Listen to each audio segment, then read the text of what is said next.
अस्सलाम वालेकुम नाज़रीन, मैं हूँ आपका मेज़बान राना सलमान। आज हम बात करेंगे मुल्तान की नाइट लाइफ के ऊपर कि अफ्तारी के बाद मुल्तान के शहरी कहाँ जो है वो वक्त गुजारते हैं।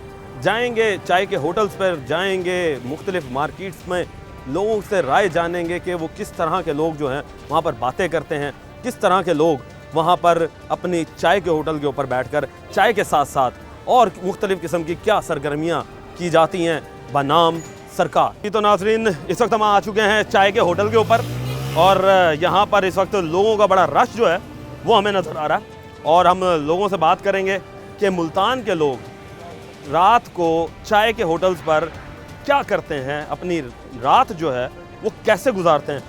अस्सलाम वालेकुम दोस्त। वालेकुम अस्सलाम सर, क्या हाल है आपके? अल्हम्दुलिल्लाह। ये बताएं जी कि क्या करते हैं आप? सर जॉब करता हूँ मैं, किधर जॉब करते हैं? बैंक में। रात को चाय के होटल्स के ऊपर किस तरह के सीन बनता है यहाँ पे? चाय के होटल पे किस तरह है? अच्छी इंटरटेनमेंट है ये। तो मुल्तान के जो शहरी हैं वो चाय के होटल्स पर एंटरटेनमेंट के अलावा और क्या करते हैं? ज़्यादा तो डिस्कशन भी होती हैं, किस हवाले से? फ्यूचर प्लानिंग्स या फिर ज़्यादा इसके मंथली एक्सपेंस और चीज़ों का एस्टिमेट लगा लेते नहीं, जो फ्यूचर प्लानिंग्स हैं, अब एक आम शहरी, एक आम पाकिस्तानी क्या फ्यूचर प्लान सोच कर बैठता है और किस तरह इम्प्लीमेंट कर रहा है? सर सबसे बड़ा तो मसला हमारे जिस तरह मुल्क में आपको पता है महंगाई का, ठीक है, तो वो बेचारा तो सबसे पहले यही सोचता है कि यार मैंने अपना गुजर बसर कैसे करना, ठीक है। एक नॉर्मल मीडियोकर बंदा जो है वो तो शायद आज की महंगाई में अफोर्ड भी नहीं कर सकता बहुत सारी चीज़ें, इवन के फ्रूट्स भी अफोर्ड नहीं कर सकता, जो सच बात है। तो उसी हवाले से हर बंदा यही सोचता है कि यार मैंने फ्यूचर प्लानिंग कैसे करनी है, एक्सपेंस को मीट कैसे करना है, सेविंग्स कैसे करनी है, यही होता है। तो एक आम इंसान कितना कमा ले कि एक अच्छा उसका गुजर बसर हो जाए, जिस तरह रमज़ान भी चल रहा है, एक अच्छा रमज़ान गुजर जाए? सर इंसान तो जो है ना वो लालची है, जो सच बात है, ठीक है। आप बड़े बड़े सियासतदानों से भी पूछेंगे ना अगर, तो वो कहेंगे यार हम तो गरीब बंदे हैं, ठीक है। तो इंसान की तो जो हिर्स है वो कभी ख़त्म नहीं होगी कि वो कहेगा अगर मैं लाख कमा रहा हूँ तो मैं अगले महीने 2 लाख कमाऊँ, उससे अगले महीने 3 लाख कमाऊँ। तो उसमें मैं जो ये समझता हूँ कि यार इंसान, वो कहते हैं ना जितनी चादर हो उतने पाँव फैलाए, ठीक है। अगर आपका ख़र्चा जो है वो 1 लाख तक है, ठीक है, तो अगर आप 1,25,000 30,000 कमा रहे हैं तो इट्स इनफ, अल्लाह का शुक्र करना चाहिए उसमें। मगर मैक्सिमम लोग जो हैं वो तो इतने नहीं कमा सकते। सर हर बंदे की अपनी लाइफस्टाइल होती है, ठीक है। अब अगर मैं आज को लाख रुपया कमा रहा हूँ, ठीक है, तो मैंने अपने एक्सपेंस जो है वो लाख के अंदर रखे होंगे, ठीक है। अगर मैं वो एक्सपेंस लाख से ऊपर लेके जाऊँगा तो फिर मेरे लिए शायद लाख भी कम है। उसी तरीके से जो लोग 30,000 कमा रहे हैं उन्हें चाहिए कि वो अपनी एक्सपेंस जो है वो 30,000 में मेंटेन करें। 30,000 में मेंटेन करने के लिए लोगों को अपने एक्सपेंस जो हैं वो घटाने पड़े और यही चीज़ चल रही है, मज़ीद लोगों के पास चल रहे हैं। क्या हाल चाल है जी? ठीक ठाक है आपसे। अच्छा ये बताएं कि आप क्या करते हैं? मैं रियल एस्टेट सेक्टर में होता हूँ, मार्केटिंग एक्सपर्ट। हाँ, ये रियल स्टेट के हवाले से बताएं ज़रा कि आजकल रियल स्टेट बड़ा डाउनफॉल देख रहे हैं, वजह क्या बनी? देखिए रियल एस्टेट में जो है ना वो अभी चल रहा है बाइंग टाइम, क्योंकि मार्केट पूरी स्लम्प पे है, डाउन हुई भी है। तो जो इन्वेस्टर लोग होते हैं उनके लिए राइट टाइम होता है इस वक्त मैक्सिमम एसेट्स उठाने का। तो वो फिर जब सेलिंग टाइम आएगा, जब बढ़ेगी प्राइस, तो तब बेचेंगे। अभी सिर्फ पाकिस्तान में नहीं, वर्ल्ड वाइड ही रियल एस्टेट डाउन है, इवन अमेरिका में भी डाउन है। तो जब एक बड़े मुल्क से ये चाल चलती है तो छोटे मुल्क तो वैसे ही लपेट में आते हैं। वजह क्या है ये? डिफरेंट सर्कमस्टेंसेस हैं, इकोनॉमिकल एलिमेंट्स होते हैं जिनकी वजह से रियल एस्टेट नहीं, आपके रिसोर्सेज, पेट्रोलियम, गैस, बिजली, इंक्लूडिंग एवरीथिंग इन्फ्लेशन का शिकार बनती है। तो काफ़ी सारे एलिमेंट्स हैं जिनकी वजह से रियल एस्टेट भी डाउन है, दूसरे हमारे मामलात भी डाउन है और प्राइसेस अप है। तो हमने मुल्तान के बेशतर हाउसिंग सोसाइटीज़ ऐसी देखी हैं कि जिनमें एक बहुत बड़ा बूम आया था। हाँ जी। और उसके बाद अचानक ही एकदम ऐसा डाउनफॉल आया कि लोगों के अरबों रुपए जो हैं वो डूब गए। हाँ जी, हाँ जी। तो वजह क्या बनी कि एकदम जो चढ़ती हुई इकॉनमी थी वो यकदम ब्रेक लगाकर रिवर्स हो गई? इसमें ना पॉलिटिकल जो चेंजेस आते हैं ना, सबसे ज़्यादा हाउसिंग सोसाइटी को वही कॉम्प्रोमाइज़ करते हैं। पॉलिटिकली जब सपोर्ट होती है तो वो सोसाइटीज़ जो है वो अपलिफ्ट एक स्टेज पे होती हैं, जैसे ही सपोर्ट कम होती है और दूसरे मामला आते हैं वो डाउन चली जाती है। और भी इसके अलावा बहुत सारे एलिमेंट्स हैं, वो फिर डिस्कस नहीं कर सकते। बड़े बड़े हाउसिंग सोसाइटी दूसरे मामलात में भी हैं जिनकी वजह से वो बंद होते हैं, कुछ इलीगल मामलात होते हैं, तो काफ़ी चीज़ें हैं। अच्छा, हमने ये भी देखा है कि हाउसिंग सोसाइटीज़ के हवाले से कि इलीगल हाउसिंग सोसाइटीज़ भी बहुत ज़्यादा आ जाती हैं, हाँ जी, हाँ जी। जो कि मंजूर नहीं होती। अगर हम अपने मुल्तान की बात करें तो हमारे MDA से जो वो कॉलोनियाँ अप्रूव्ड नहीं होती, और शहरी जो है वो इस बड़े धोखे में फंस जाते हैं। तो आप ये बताएं कि एक आम शहरी, एक जो बायर है जिसने अपनी जमा पूंजी इकट्ठी की कि अपना फ्यूचर प्लान जो है मैं उसके लिए एक गोल अचीव कर सकूं, एक छोटा सा प्लॉट रख सकूं, एक अपनी छोटी सी छत बना सकूं, तो वो किस तरीके से अपने आप को सिक्योर कर सकता है कि एक अच्छी हाउसिंग सोसाइटी और एक लीगल हाउसिंग सोसाइटी उसे मिल जाए? सवाल अच्छा है आपका। देखें, जो लोअर मिडिल क्लास या मिडिल क्लास या उससे भी निचले तबके के हैं, जो पूरी ज़िंदगी लगा देते हैं जमा पूंजी में और कोई एक एसेट ख़रीदते हैं, उनको 2 से 3 चीज़ें लाजिम देखनी चाहिए। एक तो सबसे पहली चीज़ जिससे वो ख़रीदो फ़रोख्त कर लें, वो ऑथेंटिक है या नहीं, वो थ्रू किसी मीडियम ऑथराइज्ड है या नहीं, जहाँ पे वो लैंड ले रहे हैं उसका पोजेसन प्रॉपर मिलेगा या नहीं, आपकी जो वो इन्वेस्टमेंट है वो कॉम्प्रोमाइज़ नहीं होगी। ऑन दी अदर साइड ऐसे सोसाइटीज़ हैं जिन्होंने ब्लैक को वाइट में कन्वर्ट करने के लिए एक पोर्ट्रे किया था अपना लीगल बिजनेस, लेकिन बैक एंड पे लीगल चीज़ें चल रही थी, तो जिन लोगों ने उसमें इन्वेस्ट किया है वो बेचारे जलील भी हुए हैं और रुसवा भी हुए हैं। अच्छा, हमने ये भी देखा है, एक आम इंसान वो चाहता है कि मैं कोई किस्तों के ऊपर अपने आप को गुजर बसर कर दूं, जिस तरह अभी भाई ने बात की थी कि मैं अपने खर्चे डिक्रीज़ कर दूं, तो वो खर्चे डिक्रीज़ इसी तरीके से होता है कि वो छोटी मोटी कोई वो डाल देता है, कमेटी डाल देता है, तो सेविंग प्लान्स देख लेता है, तो सेविंग प्लान्स के अंदर जो किस्तों के ऊपर प्लॉट्स भी आ जाते हैं। तो इस हवाले से जो शहरी है वो फिर उसके पास अदर अल्टरनेट क्या हो? देखें, सच मैं बताऊं ना, अभी तो कोई भी हाउसिंग सोसाइटी जो है ना वो अफोर्ड नहीं कर सकता बंदा, क्योंकि जिस किस्म के हालात हैं ना, तो सर्वाइवल ही बड़ा मुश्किल हुआ हुआ।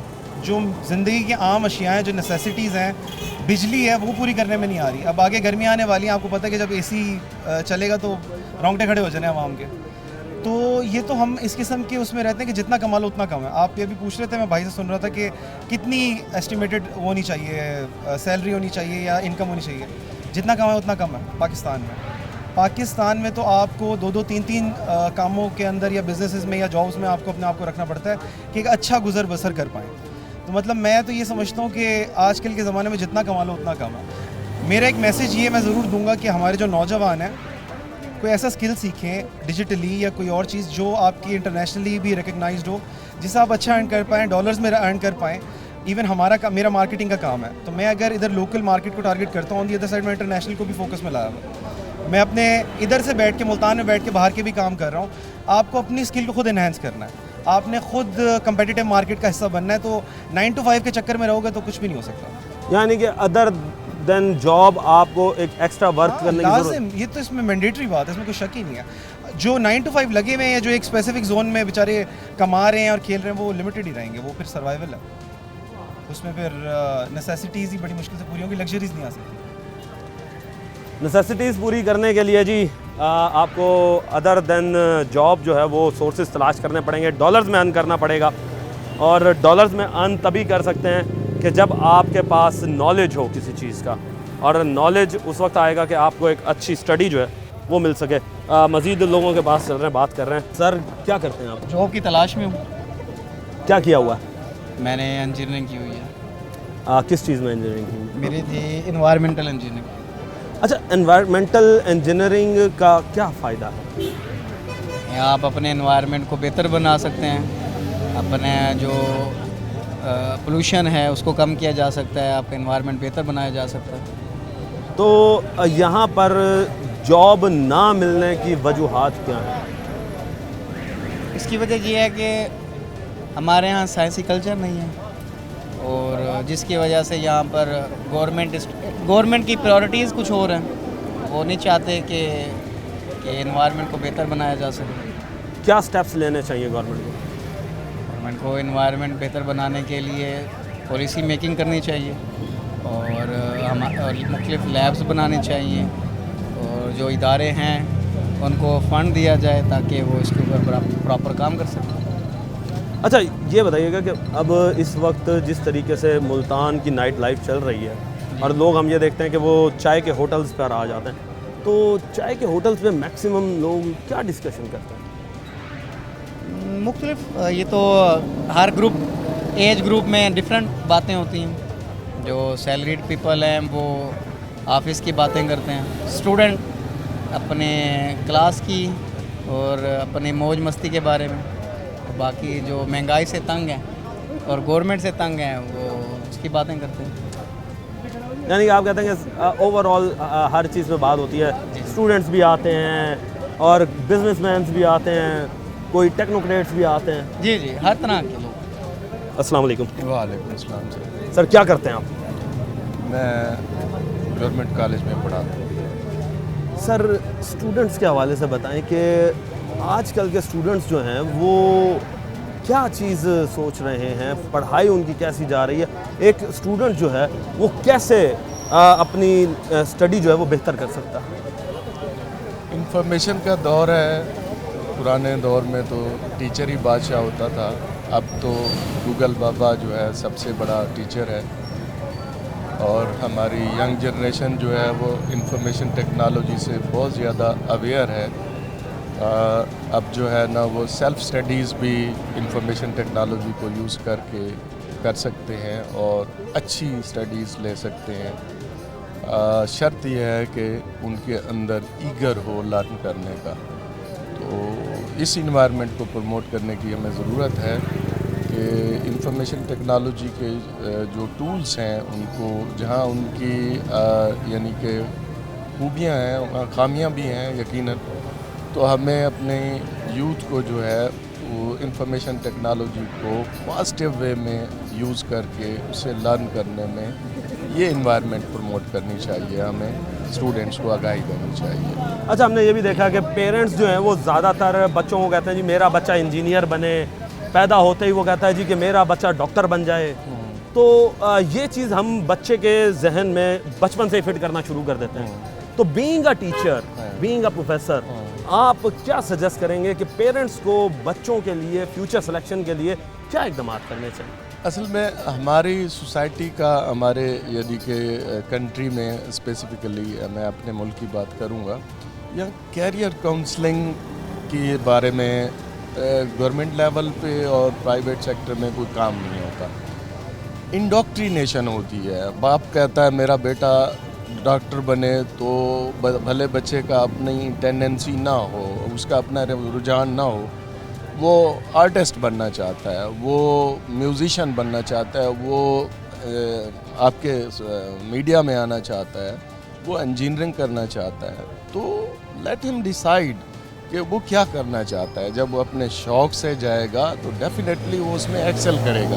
हमारा मसला यह है कि हम इम्पोज़ करते हैं, पेरेंट्स इम्पोज़ करते हैं कि नहीं तुम्हारे खाला डॉक्टर है, तुम्हारा चाचू डॉक्टर है, तुम्हारा मामू डॉक्टर है, हमारी फैमिली सारी डॉक्टर है, तो तूने भी डॉक्टरी करनी। यानी आप कहना चाह रहे हैं कि मुकाबले के अंदर हम आ जाते हैं? हाँ बिल्कुल। और कैरियर काउंसलिंग होनी चाहिए। हमारे जो वो मैट्रिक लेवल है, फर्स्ट ईयर का, सेकंड ईयर, इस लेवल पे हमें बच्चों की कैरियर काउंसलिंग और बाकायदा टेंडेंसी एप्टीट्यूड टेस्ट होते हैं, वो एप्टीट्यूड टेस्ट हमें लेने चाहिए और हमें वहाँ से डिसाइड करना चाहिए कि ये बच्चा जो है इस फील्ड में ज़्यादा बेहतर परफॉर्म कर सकता है, लिहाजा इसको ये वाला फील्ड चूज़ करना चाहिए। उस पर इम्पोज़ नहीं करो कि नहीं तुमने डॉक्टर ही बनना है, नहीं, ये नहीं होना चाहिए। फिर वो बेहतरीन अपने फील्ड में एक्सेल करेगा डेफिनेटली।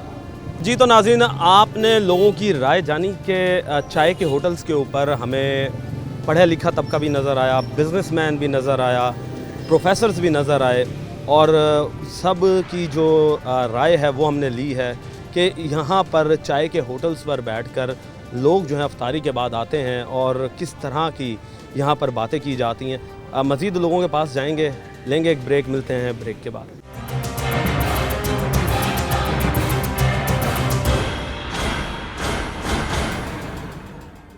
वेलकम बैक नाजरीन, हम बैठे हुए हैं इस वक्त चाय के होटल पे और देख रहे हैं कि चाय के होटल पे किस तरह के लोग आते हैं और मुल्तान के शहरी जो है वो चाय के होटल पे क्या बातें करते हैं। जानेंगे एक दोस्त के साथ, शहरी हमारे साथ बैठे हुए हैं। अस्सलाम वालेकुम जी। क्या हाल चाल है जी? अल्लाह का शुक्र, अल्लाह का शुक्र, अल्लाह का। क्या काम करते हैं आप? जी मैं आईटी प्रोफेशनल हूँ। अच्छा, आप आईटी प्रोफेशनल जी, हैं। ये बताएं कि पाकिस्तान के अंदर आईटी का प्रोफेशन जो है वो कहाँ तक पहुँचा हुआ है, क्यों उसे ग्रूमिंग नहीं मिल रही?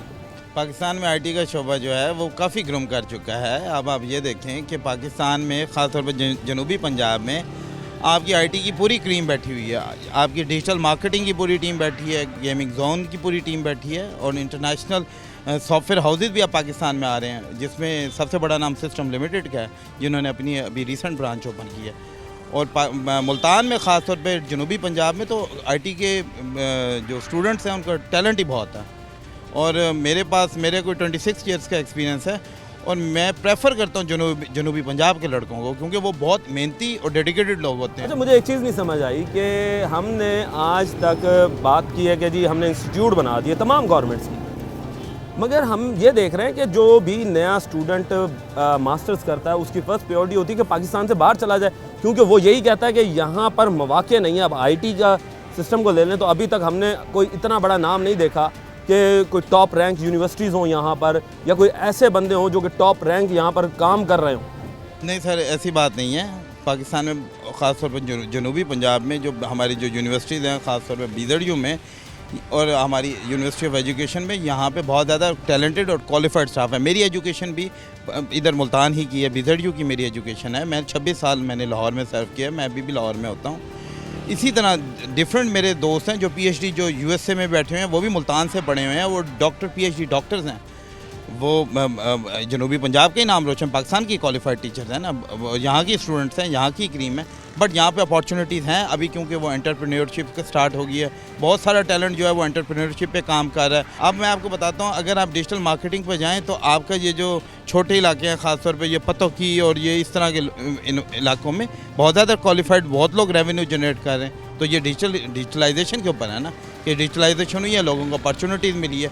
टिकटॉक लोग बना रहे हैं, उससे रेवेन्यू जनरेट कर रहे हैं, यूट्यूब के चैनल्स हैं उससे रेवेन्यू जनरेट कर रहे हैं। तो ये डिजिटलाइजेशन है ना, आखिर उन्होंने आईटी को ही प्रोफेशन अपना बनाया और इस टाइम वो सक्सेसफुल। नहीं, हमने एक चीज़ ये देखी है कि जो डिजिटल मार्केटिंग के हवाले से अगर आपने जिस तरह बात की है कि eBay है, अमेज़ॉन है, तो अमेज़ॉन हमने बैन भी होती हुई देखी है। अमेज़ॉन बैन हुई है, ये हमारे ही लोगों की वजह से हुई है, क्योंकि हमारे लोगों ने फेक अकाउंट बनाए और मल्टीपल अकाउंट्स बनाए जो अमेज़ॉन उसको अलाउ ही नहीं करता। तो ये वाले मसले हैं, ये हमारी अपनी वजह से हैं। सर आप ये देखें ना कि अमेज़ॉन का सबसे बड़ा मसला या eBay का सबसे बड़ा मसला है कि आप पाकिस्तान में अपना वेयर हाउस नहीं रख सकते। नहीं, अब देखिए, गवर्नमेंट जो पिछली गवर्नमेंट भी थी उन्होंने वेयर हाउसिंग को अलाउ किया था। अब ये जो हमारे जो रिसेंट जो इंटरिम गवर्नमेंट के जो हमारे मिनिस्टर थे आईटी के, उमर सैफ साहब, उन्होंने पेपॉल को पाकिस्तान में अलाउ करवाया। तो ये एक बहुत बड़ा रेवोल्यूशन चेंज है पाकिस्तान के अंदर कि पेपॉल की ट्रांजैक्शन और वो इंटरटेन होंगी, वो पाकिस्तानी बैंक से करेंगे उसको। सर आप ये देखें कि हमारी जो इस वक्त इन्फ्लेशन है वो हद से ज़्यादा इंक्रीज़ करती जा रही है, तो लोगों को इतना आईटी का रुझान नहीं है। अगर हम मैक्सिमम परसेंटेज की बात करें तो मैक्सिमम परसेंटेज पे जो लोग हैं पाकिस्तानी शहरी हैं, उन्हें इतना अभी डिजिटल मार्केटिंग का पता ही नहीं है। नहीं सर, ये एक साइड आप सोच रहे हैं। मैं अगर इसको काउंट करूं तो हमारे ख़ासतौर पे जनूबी पंजाब के कुछ ऐसे एरियाज़ हैं जहां पे बहुत ज़्यादा टैलेंट है, और वो उनके हर चौथे घर के अंदर जो है अमेज़ॉन के ऊपर काम कर रहे हैं। लोग ओवर द इंटरनेट, लोग डिजिटल मीडिया से लोग चीज़ें भी ख़रीद रहे हैं और बेच रहे हैं। आप यूट्यूब के जितने भी यूट्यूबर देखते हैं, सक्सेसफुल यूट्यूबर देखें, उनका ताल्लुक भी इसी इलाके से है। तो ये रेवोल्यूशन चेंज है। और दूसरा, जहाँ तक उनको अपॉर्चुनिटीज़ का है, अपॉर्चुनिटीज़ तो खुद आपको क्रिएट करनी पड़ती हैं, और लोग कर भी रहे हैं। लोग ट्रेंड भी आ रहा है और लोग उसको फैसिलिटेट, लोग उसको अचीव भी कर रहे हैं और उसको इम्प्लीमेंट भी कर रहे हैं यहाँ पे। अच्छा चलें, अब आप हमें फिर ये बताएं कि अगर एक लेट्स सपोज एक आम शहरी है या एक पढ़ा लिखा लड़का है जिसे इस वक्त नौकरी नहीं मिल रही और वो ये चाहता है कि मैं डिजिटल मार्केटिंग की तरफ आऊँ, तो उसे कौन कौन से स्टेप्स फॉलो करने चाहिए, किस तरीके से डिजिटल मार्केटिंग स्टार्ट करनी चाहिए, या किस तरीके से ये स्टार्ट होती है, ये बताएं। सर देखें, ये इसके भी है कि सबसे पहले तो उसको पेशेंस होनी चाहिए। 2+2 22 कभी नहीं होगा, 2+2 4 करेगा। अगर उसके विजन में ये है कि 2+2 4, 4+2 6 होगा ना, तो वो सक्सेसफुल होगा। हमारे इधर हमारे स्टूडेंट्स का ये है कि वो देखते हैं कि 2+2 22 के चक्कर में होते हैं, ये कभी भी नहीं होगा। दूसरा ये कि थोड़ा सा पेशेंस रखें, थोड़ा सा आप इंटरनेशनल मार्केट को एक्सपोजर करें। लोगों से सीखें। बहुत सारे सक्सेसफुल चैनल्स और मीडियाज़ हैं जहाँ से आप इसकी ट्रेनिंग ले सकते हैं। ट्रेनिंग लें और ट्रेनिंग लेके आप अपना एक अच्छे तरीके से पहले आप लोकल चैनल आप यूज़ कर सकते हैं। आप ईबे तो दूर की बात है ना, आप पहले दराज पे भी अपनी वेयरहाउसिंग बना सकते हैं, आप वहाँ से शिपमेंट कर सकते हैं, फिर आप ड्रॉप शिपमेंट के लिए अमेज़ॉन और ईबे को लेंगे। एक स्टेप बाय स्टेप है, 1 2 3 4 5 अगर आप स्टेप्स को फॉलो करेंगे तो इंशाल्लाह सक्सेसफुल। अच्छा, ये बताएं कि अब ईबे है या अमेज़ॉन है, एक आम बंदा उसे स्टार्ट करना चाह रहा है तो उसके लिए कहा जाता है कि अकाउंट जो है वो बाहर जाके बनाया जाए।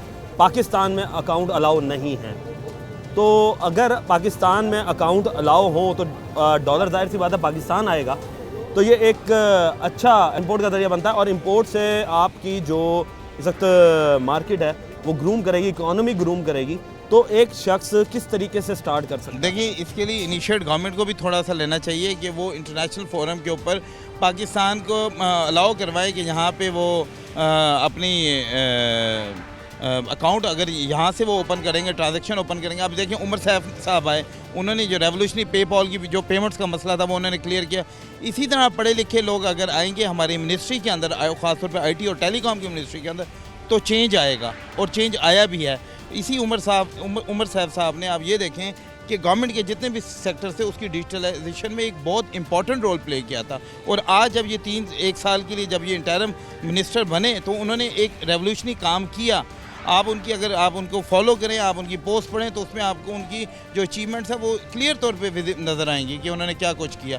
तो ये एक स्टेप बाय स्टेप है। अब गवर्नमेंट को भी चाहिए कि आगे आने वाली गवर्नमेंट को भी चाहिए कि वो इंटरनेशनल फोरम्स के साथ इंटरनेशनल पार्टनर्स बनाएं अपने, और एक अच्छी पार्टनरशिप के साथ पाकिस्तान के लोगों को फैसिलिटेट करना। दूसरा, आवाम के ऊपर भी है कि आवाम को चाहिए कि 2 नंबर 2+2 22 के चक्कर में ना पड़ें, ठीक है? तो इंशाल्लाह पाकिस्तान का नाम ऊँचा होगा।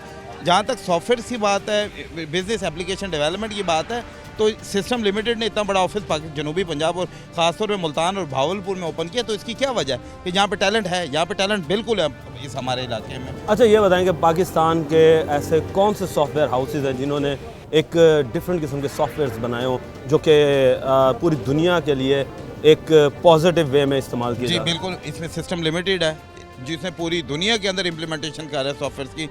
प्लस इसमें आपका नेटसोल है, नेटसोल टेक्नोलॉजी पाकिस्तान का टॉप रेट सॉफ्टवेयर हाउस है, उसने भी बहुत ज़्यादा यहाँ पे इम्प्लीमेंटेशन किए हैं, पूरी दुनिया में किए हैं।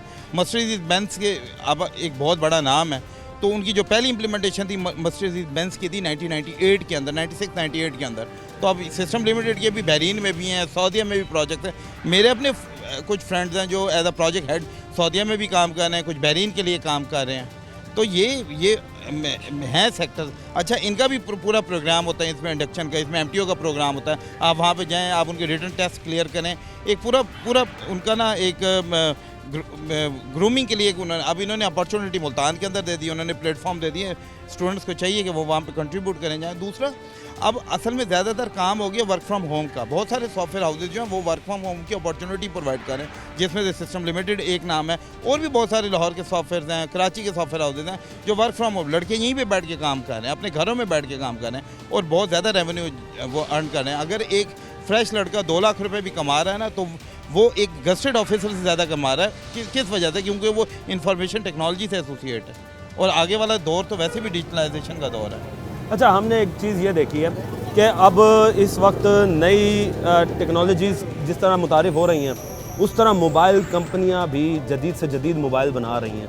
पहले बटनों वाले होते थे, फिर सैम्बियंस आए, फिर उसके बाद एंड्रॉयड आए।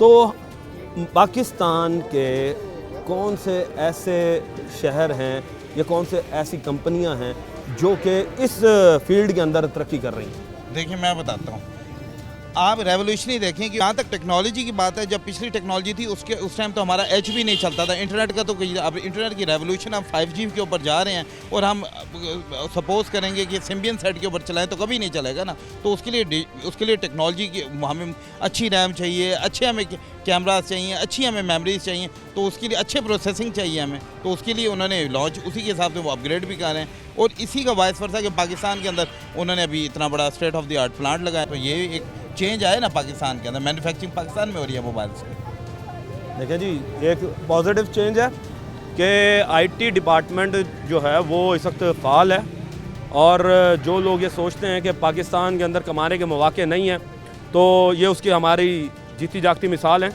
कि यहाँ पर आईटी जो है वो बड़े भरपूर तरीके से काम कर रहा है, यहाँ पर ग्रूम कर रहा है और लोगों को मौक़े फ़राहम कर रहा है। इसके साथ साथ ईबे, अमेज़ॉन का जो काम करना चाहते हैं उनके लिए भी एक अच्छी अपॉर्चुनिटीज़ जो हैं वो यहाँ पर प्रोवाइड की जा रही हैं। इसके साथ साथ टिकटॉक और यूट्यूब के ऊपर जो चैनल्स बनाए जा रहे हैं वो भी एक अच्छी अपॉर्चुनिटी है कमाने के लिए।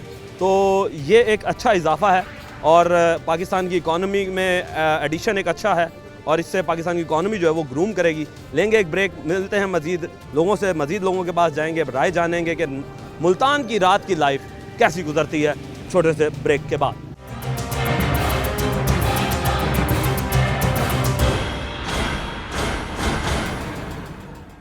वेलकम बैक नाज़रीन। इस वक्त हम आ चुके हैं एक चाय के होटल के ऊपर और मुल्तान शहर में चाय पर जो लोग हैं वो बैठते हैं और दिन भर की जो है वो गपशप लगाते हैं। इसी तरीके से हम भी लोगों के पास जा रहे हैं, लोगों से बात करेंगे। क्या हाल चाल है जी? जी अल्लाह का शुक्र, आप सुनाएं। रात की लाइफ मुल्तान की कैसी गुजर रही है? अल्हम्दुलिल्लाह अच्छी गुजर रही है। लोग अपना अफ्तारी के बाद तराविया पढ़ते हैं, उसके बाद इंजॉय के लिए आ जाते हैं क्योंकि खाना काफ़ी खाया होता है तो चाय पीने के लिए। तो हमारे एक बड़े अच्छे दोस्त हैं वो होटल पर लेकर आए हैं और हम लुत्फ़ अंदोज़ हो रहे हैं, चाय के मज़े ले रहे हैं इस वक्त। हम ये भी देख रहे हैं कि काफ़ी रश नज़र आता है मुल्तान के अंदर जो है वो लोग चाय पर ही बैठते हैं और मुख्तलिफ़ किस्म की जो है वो यहाँ पे बातें करते हैं। तो मुल्तान की रात की लाइफ जो है वो किस तरह की नज़र आती है, क्या बातें की जाती हैं?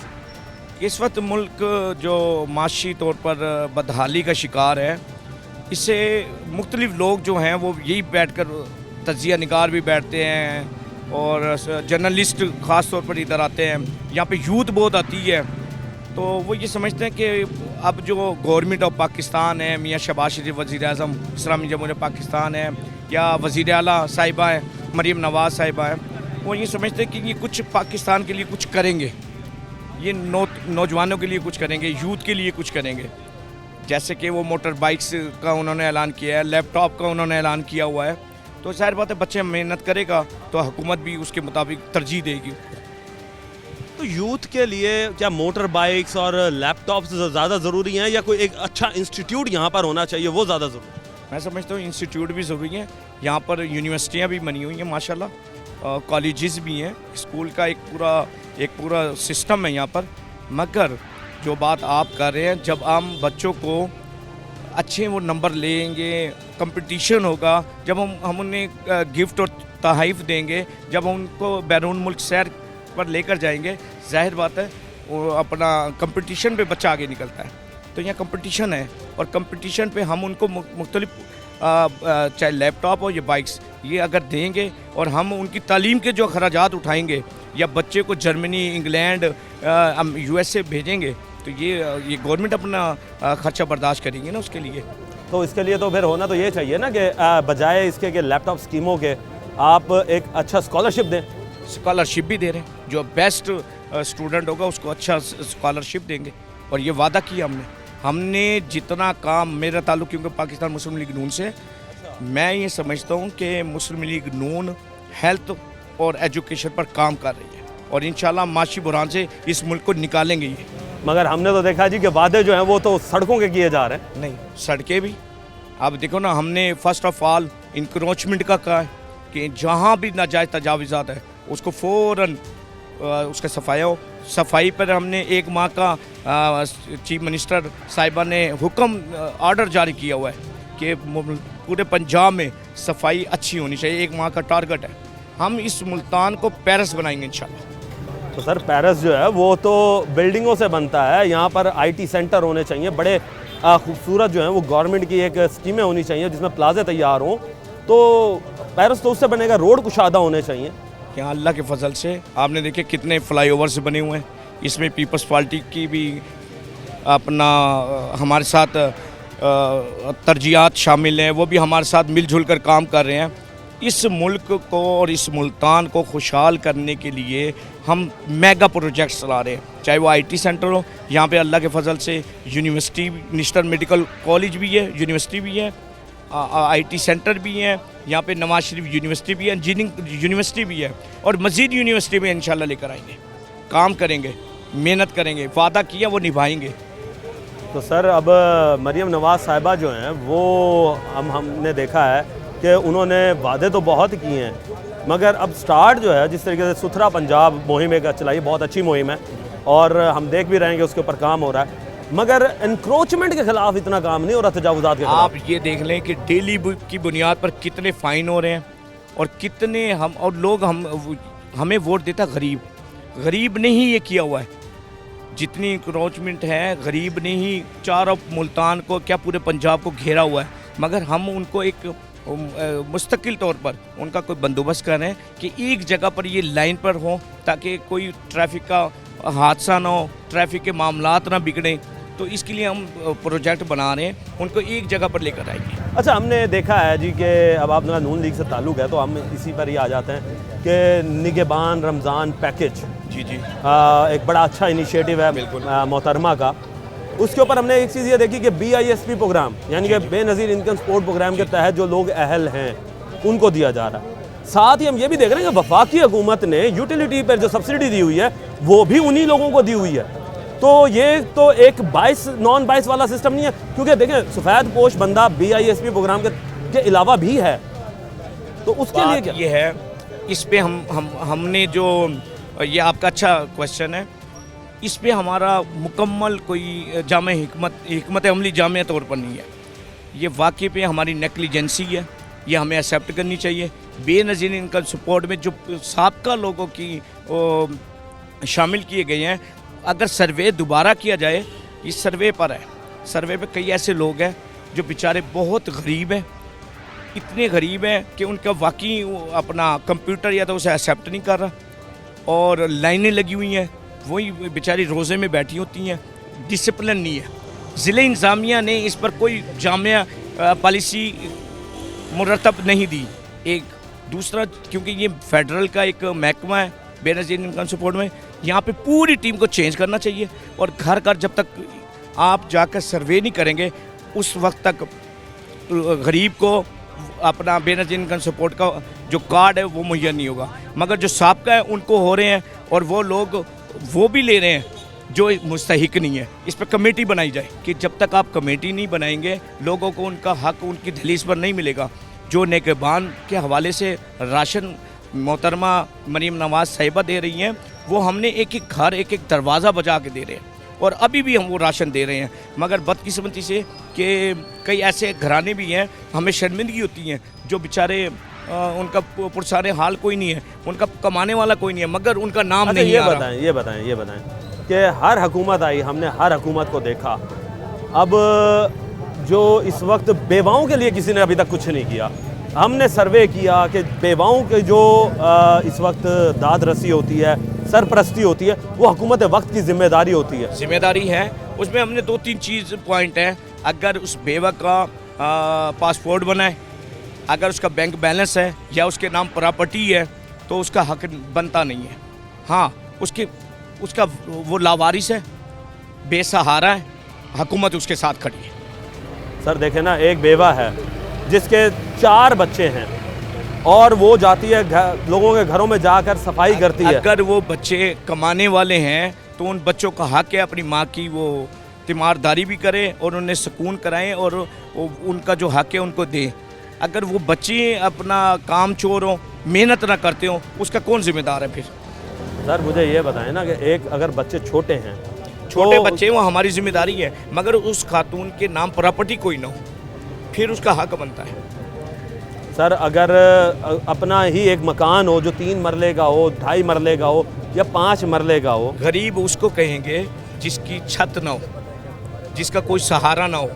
हम तो फिर वादे तो बड़ी हुकूमतों ने की है, मगर उस गरीब के लिए कि हम घर भी देंगे, रोटी कपड़ा मकान के नारे लगे। जो बेसहारा है, जिसका कोई वाली वारिस नहीं है, उसको हम इंशाल्लाह मजबूत करेंगे, घर भी देंगे, राशन भी देंगे। देखिए जी, ये नून लीग के नुमाइंदे बैठे हुए हैं और इन्होंने वादा किया है कि हम जो है वो अपने लोगों से की खिदमत करेंगे और बेवाओं का ख्याल करेंगे और इसके साथ साथ हम बेसहारा बच्चों के लिए जो है वो भी स्कीमें लाएंगे। तो मज़ीद लोगों के पास जाएंगे, लेंगे एक छोटा सा ब्रेक, मिलते हैं ब्रेक के बाद।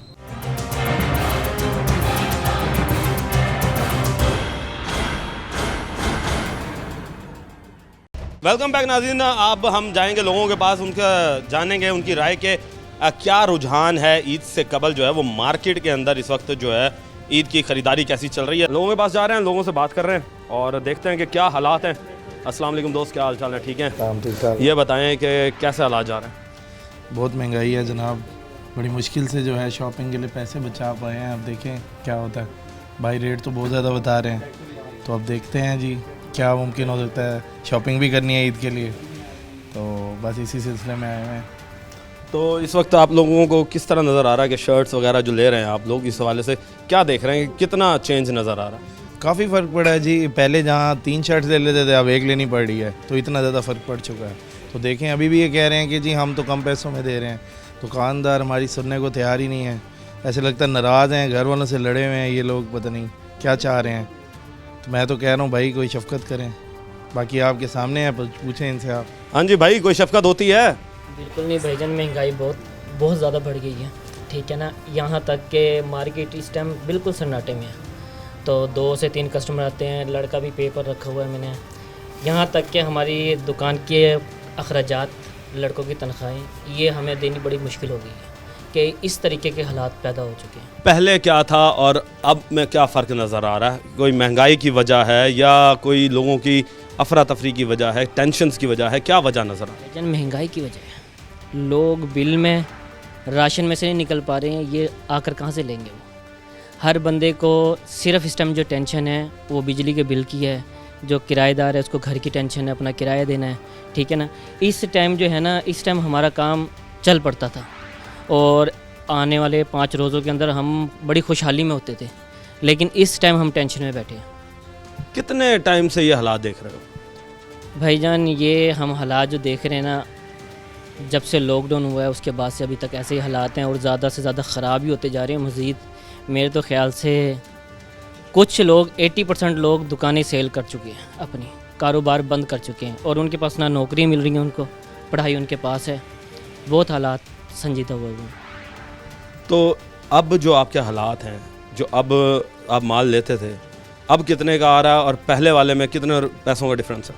सर पहले जो हम चीज़ परचेज़ करते थे ना 800 रुपये की, अब वो चीज़ हमें मिल रही है 1300 रुपये की। और जो कस्टमर है वो इस टाइम 1000 रुपये पे खड़ा हुआ है, क्योंकि ज़ाहिर बात है पहले हम जो लेकर आते थे उस पर हम 300-400 मुनाफा रख कर कस्टमर को दे देते थे। अब कस्टमर को हम ज़्यादा बताते हैं, कस्टमर वहीं पर खड़ा है, क्योंकि कस्टमर की जेब इजाज़त नहीं दे रही है। मेन ये बताएं कि अब ये भाई आए हुए हैं, भाई ने ली है चीज़, क्या निगोशिएशन चल रही है आपकी, क्या बहस चल रही है?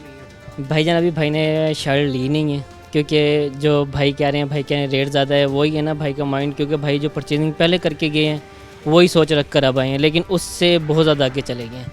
क्या मांग रहे हो?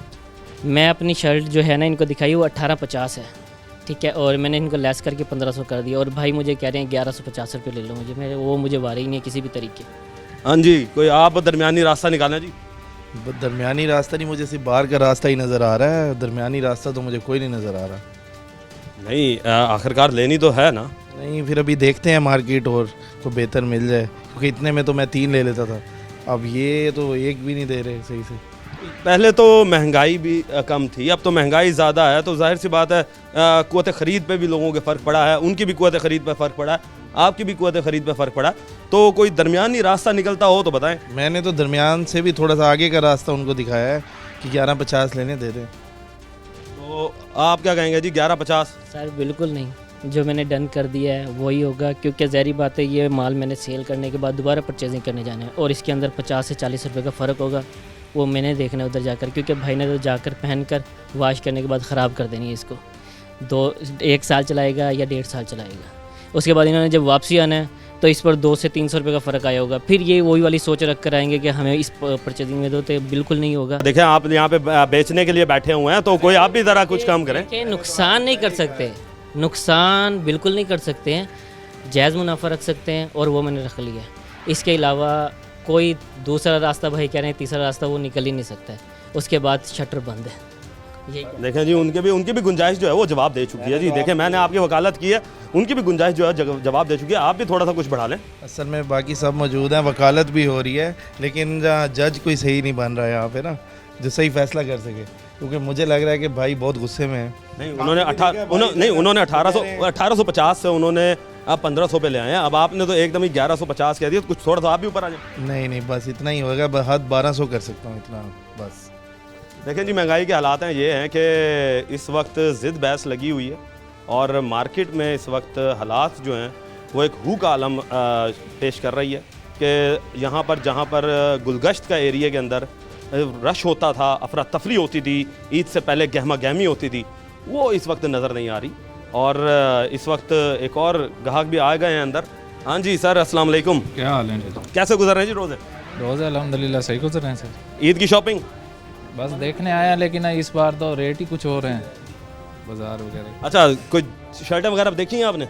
हाँ, ये एक शर्ट ली है 7 वाली शर्ट, तो भाई को अभी देख रहे हैं रेट वगैरह। मैंने कहा कोई जायज़ रेट लगाएंगे तो ले लेंगे इंशाल्लाह ताला। कितने की ली है ये लिए जी मैंने 800। तो मांग क्या रहे थे? लास्ट टाइम कहा तो उन्होंने मुझे 1500 था, तो लेस करके, क्योंकि मैं उनका पुराना कस्टमर था इस वजह से, तो मैंने ये 800 की उन्होंने मुझे दी है। मैं सेटिस्फाई था तो इस वजह से मैंने लिया, लेकिन इस बार पिछले साल की निस्बत रेट बहुत हाई है। तो पहले ये शर्ट अगर आप लेने जाते थे तो कितने तक की मिल जाती? पहले एटलीस्ट 500 to 600 की मिल जाती थी नॉर्मल, क्योंकि ये घर पहनने के लिए होती हैं, नॉर्मली यूज़ होती हैं। इस वजह से मैं बेसिकली इसलिए आया था। ईद वगैरह की शॉपिंग, आपको पता है ईद पे ज़्यादा शलवार कमीज़ चलती है, क्योंकि हमारा रिवाज है और हम पसंद भी करते हैं उसको।